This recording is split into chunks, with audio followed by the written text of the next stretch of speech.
Los rusos bajaron del vehículo blindado y fueron recibidos por los disparos ucranianos. Los soldados dentro de la trinchera intentaron defenderse de los disparos provenientes de los AK y del cañón del vehículo. En otros lugares del mismo frente de ataque, los infantes de marina del Kremlin prepararon su avance en Donetsk con nuevas estrategias.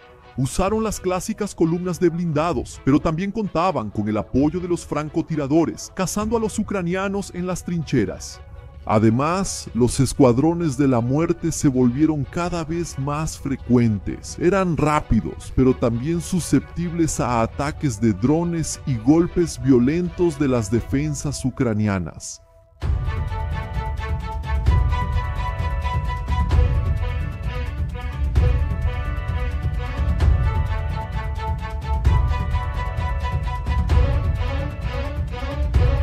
El otoño llegó a Ucrania en octubre de 2024, con noticias variadas y turbulentas. Fue una época difícil para los ucranianos en varias partes del frente, viendo a los rusos avanzar en asaltos repetitivos y costosos en Donetsk.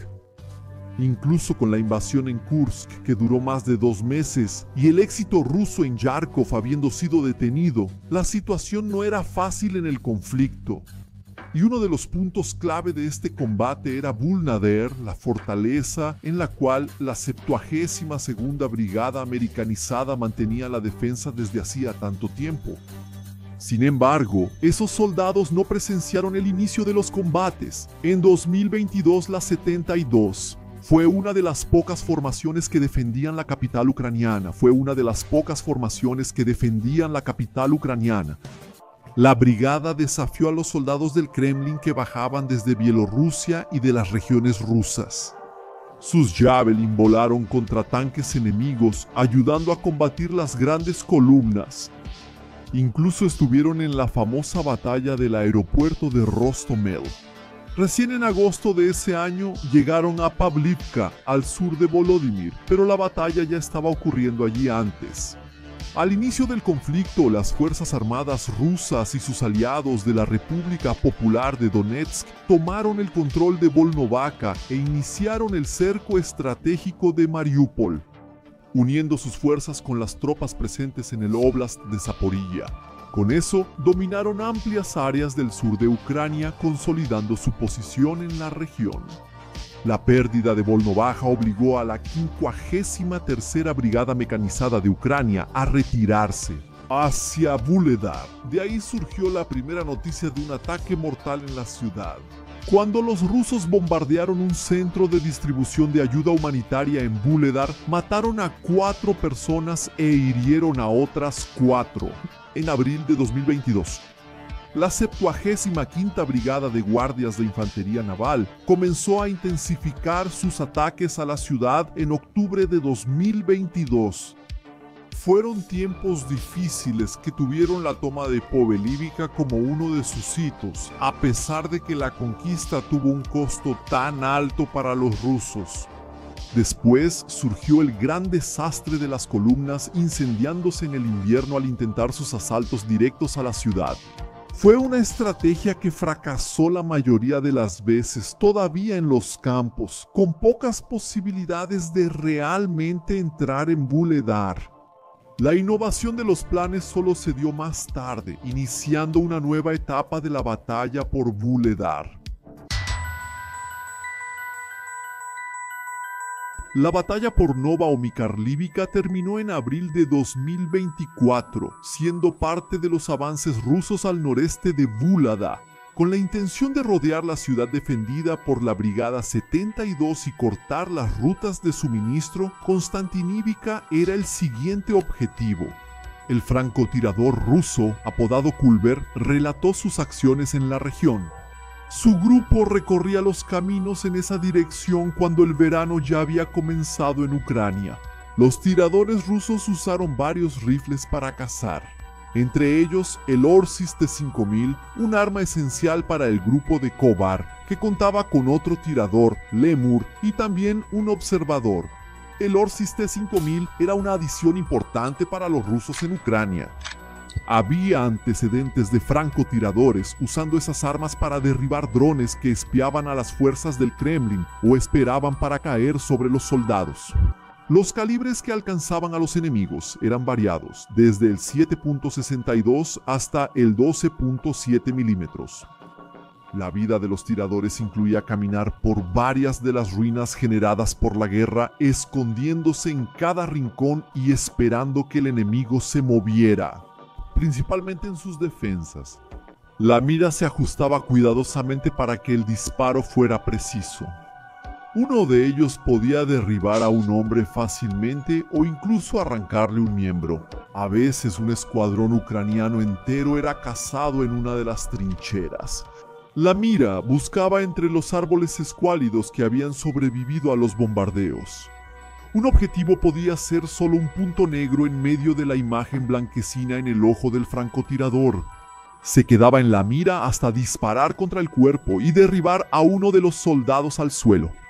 La cacería era brutal, haciendo que los ucranianos se agacharan en las trincheras solo después de ver a un amigo muerto. Los disparos venían de una distancia de más de 1 kilómetro. Kovar no tenía exclusividad en esos combates. Tenía que adoptar otras estrategias para no arriesgar que un soldado con tanto entrenamiento avanzara en territorio difícil, aún dominado por los ucranianos. Las brigadas de Kiev fueron derrotadas en Novomikhailivka, pero lo que los rusos llamaban Operación Especial en Ucrania aún tenía una enorme resistencia. Yuber valoraba a los blindados que se dirigían hacia Konstantinivka. Algunos todavía estaban saliendo del territorio recién conquistado cuando fueron atacados por los adversarios. El fuego que alcanzaba los transportes y blindados caía demasiado fuerte. Las protecciones contra los drones ayudaron, pero no eran un escudo invencible. Algunos de ellos descendieron de lado, mostrando a sus víctimas tensas durante el asalto antes de hacer explotar sus cuerpos sobre el blindado. No era de extrañar que hubiera tantos esqueletos metálicos en los campos, que ahora eran territorio ruso. Tantos rublos de la Federación ahora yacían sobre ese suelo. Incluso los tanques Tortuga, que parecían una tendencia y tuvieron éxito antes, ahora dejaban a Trébol y Lemur preocupados.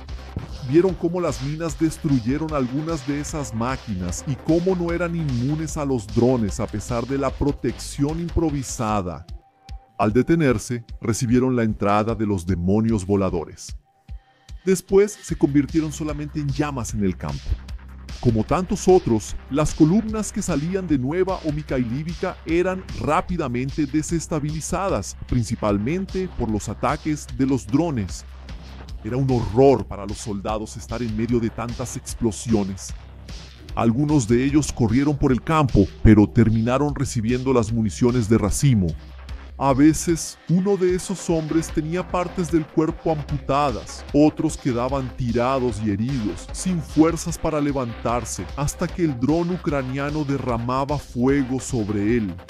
Arrastrándose sin pie, sintiendo la sangre correr por la tierra, se movió desesperado hasta el cráter, con la esperanza de que eso lo salvara de la artillería, que estaba acabando con vidas a su lado. A veces, el dron regresaba, o era uno de los cuadricópteros más grandes que cargaban más granadas. La máquina simplemente dejaba caer otra granada. El dolor desgarró al ruso y lo hizo tomar la posición fetal, así dejando el mundo de la misma manera en que llegó. Otros corrieron hacia la trinchera. Los blindados destruidos pusieron a los hombres en una situación difícil. Poco organizados, caminaron alrededor de los esqueletos de acero hasta que recibieron el mortero justo frente a sus pies. Era desesperante ver a un compañero en llamas a tu lado. El más valiente que se quedó intentó ayudar al hombre que estaba siendo devorado por las llamas, arriesgándose a tener el mismo destino. El fuego fue consumiendo su ropa hasta que ese combustible se acabó y el cuerpo, desnudo y con la piel rota, buscó refugio entre los árboles. Las granadas ucranianas cayeron sobre él, que aún gemía, casi como un acto de misericordia, si es que esa palabra podía usarse en el conflicto.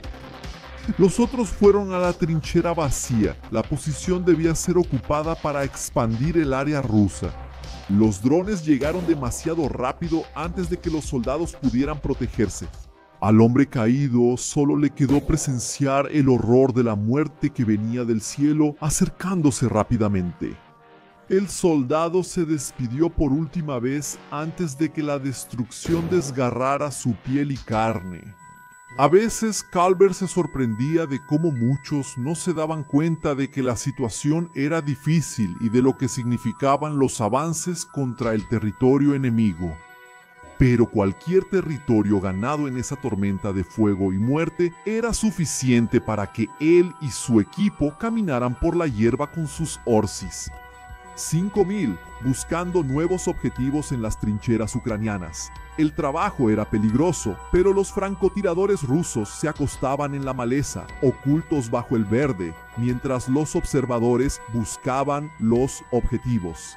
Era un trabajo paciente, pero que puso a los ucranianos uno tras otro enterrados en sus trincheras. Mientras tanto, sus líderes trazaron más estrategias. Las columnas y los blindados nunca dejaron de ser enviados. Pero Rusia evolucionó durante los años de guerra. Cada mes se probaban nuevas estrategias. Valery Shmigol, sargento jefe de la 79ª Brigada Separada de Asalto Aéreo Ucraniana, vio ese cambio en la dirección de Vuhledar y de Konstantinivka. Era su misión y la de sus hombres impedir que los rusos avanzaran porque sería el fin de Vuhledar si fallaban. Pero la tarea era hercúlea. De repente, los rusos empezaron a aparecer en grandes escuadrones sobre motocicletas. Era prácticamente una caballería de los tiempos antiguos. Ellos venían en sus motocicletas por los senderos, atravesando los campos abiertos. Valery escuchó los relatos de esos grupos altamente móviles, pasando casi en silencio, a veces incluso con motocicletas eléctricas.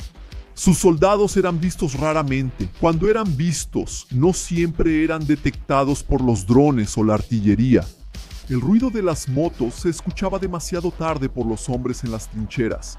De repente, ya se escuchaba el sonido de las sacasbustas explotando en medio de las trincheras, sorprendiendo a tantas defensas que ya habían sido atormentadas por la artillería, drones y francotiradores. Algunas veces esas motos llevaban a los operadores de drones. Ellos lograban avanzar lo suficiente como para estar cerca de los ucranianos. Los pilotos prepararon los kamikazes tranquilamente, bajo las copas de los árboles. Desde ahí se volvió más fácil atacar a Valery y a sus hombres en las casas en dirección a Konstantinica. 79 no sabía cómo reaccionar a esos ataques. Los rusos de destacamentos como los fusileros de la 155 o de los regimientos motorizados presionaron mucho. Valery solo podía lamentar cómo sus hermanos de batalla se perdían con los avances cada vez más rápidos de los enemigos. Entraron en las pequeñas aldeas, dominaron las construcciones pisando cadáveres ucranianos. A los 46 años, Valery acababa de recibir la Cruz al Mérito Militar, una medalla que no le servía de mucho. En ese momento estaba consumido por el luto. Su madre murió meses después de que fue convocado. La cuidó durante años mientras trabajaba como reparador de departamentos, además de criar a su hija y ayudar a su hermana con sus 3 sobrinos. Salió de sus recuerdos cuando uno de los bombardeos rusos sorprendió al sargento jefe y a sus hombres mientras se desplazaban.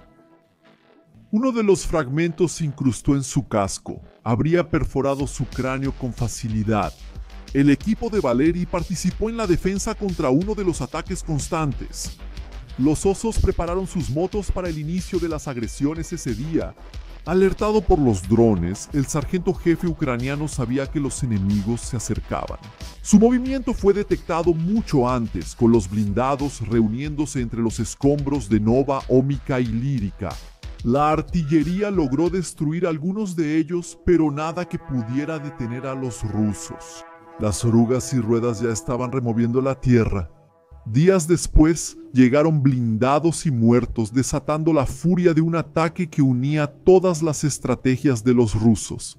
A lo largo de estos años, Valery escuchó que los operadores de drones y la artillería intentarían contener a los adversarios. Las explosiones ya empezaban a retumbar en sus oídos. Los drones eran esenciales para detener el ataque ruso. Oleksandr, uno de los comandantes de la 79 en el lugar, dejó claro que las municiones de la artillería siempre escaseaban. Dependían demasiado de esos bichos con hélices volando hasta que chocaban contra el metal ruso en forma de un fuego infernal. Los muertos fueron objetivos difíciles. En algunos casos, las granadas explotaron y arrojaron fragmentos al piloto y la máquina. Un hombre se tambaleó en el terreno difícil, teniendo que detenerse para equilibrarse mejor. El dron aprovechó para lanzar otro explosivo, sin lograr derribar al enemigo. El dron kamikaze fue más efectivo cuando se enfrentó de frente a la moto, convirtiendo el vehículo en una bola de fuego. El piloto cayó intentando quitarse el fuego, que consumió casi de inmediato su ropa. Su compañero continuó. Era uno más atravesando las defensas. Frenar era un problema para esas motos. 2 rusos tuvieron esa idea cuando vieron el resultado de su ataque. El kamikaze destrozó la moto, llevándose también la vida de uno de los soldados. El otro corrió para continuar el ataque. Varias de esas motos fueron destruidas. La cantidad de vehículos en llamas o caídos sin posibilidad de recuperación era evidente en las imágenes. Pero varios de esos escuadrones lograron pasar o sus hombres consiguieron sobrevivir y continuaron sin las motos. Algunos podían estar bastante heridos, pues caer a alta velocidad acosados por explosivos no era nada seguro. Valery y sus soldados vieron cómo algunos de los adversarios en moto se estaban acercando a sus posiciones. A veces un accidente hacía que todo el grupo se detuviera, esperando alguna trampa. El hombre se levantó y continuó hasta alcanzar la posición. Uno de los drones chocó con otro que se había detenido atrás. Valery ordenó a sus soldados que esperaran hasta que los osos entraran. Dio la señal que hizo que las municiones explotaran en la pared y en el cuerpo de uno de los hombres. Cayó gimiendo y pidiendo ayuda mientras los demás quedaron en una situación incómoda. Incluso intentaron defenderse, pero las granadas fueron lanzadas contra ellos. Valery sabía cuánto dependían de los drones. Tenían que detener a esos hombres que se habían separado de las columnas rusas. Las tripulaciones de los tanques BMPS y BTR intentaron regresar usando las huellas de sus vehículos, pero los drones estaban ahí atormentándolos con granadas. Una pareja sintió una explosión cercana que dejó a uno de los hombres inconsciente. El otro intentó huir, pero no sirvió de nada saltar. Buscando protección, el soldado perdía la referencia de la caída. El explosivo estalló al lado del hombre. Agotado por los días de combate, él pidió clemencia con el brazo herido. Su amigo inconsciente murió sin darse cuenta del explosivo a su lado. Otros rodaron intentando salvarse en el último segundo, pero los fragmentos los dejaron heridos. Y a Mercedes, otro ataque, un MTLB y un tanque se acercaron hasta dejar al escuadrón de rusos justo frente a una de las trincheras que Valery se quedó a defender. Un día, el T-72 fue deshabilitado rápidamente por un dron. Los soldados enemigos bajaron para el combate. El dron que acompañó el ataque dejó caer el explosivo sobre los hombres que aún estaban reunidos. Fueron tantos heridos que Valery lo celebró un poco. Estos hombres fueron derribados antes de entrar en la trinchera. Uno de ellos recibió la explosión directamente en el cuerpo y se convirtió en otro soldado inerte en el suelo. Los indicativos 200 para muertos y 300 para heridos fueron aumentando en cantidad hasta que los rusos finalmente retrocedieron.